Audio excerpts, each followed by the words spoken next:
We're doing everything we can to maximize our testosterone. We have to examine those things that we do habitually. And so here's a little video to look at the things that we're drinking, whether or not they are contributing to success or failure when it comes to having the best levels. Now, there is something called glyphosate. We've talked a lot about that and how that can be very damaging.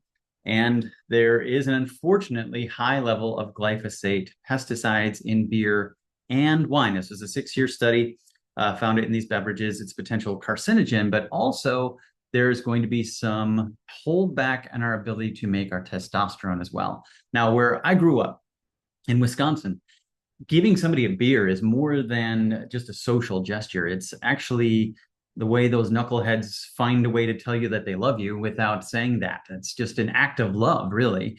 And so it's very, very common and it's very culturally steeped. So it's very important that we look at other options, because when we're looking at this being in most of the beers that people are normally drinking, we know that that is definitely probably going to fall into the category that we're talking about here that has these chemicals in it. So there are some other options that kind of love you back a little bit better. Of course, low alcohol or non-alcoholic beers may be a good option, actually, for those of you who still want to be social. The light lagers or pilsners with fewer hops tend to be better when it comes to keeping your hormones balanced as well. And then, of course, there are breweries out there that source glyphosate-free grains and hops. I don't have any that I can share with you right now, but I do believe that that is worth checking into if you are somebody who just wants that to be a part of your life going forward.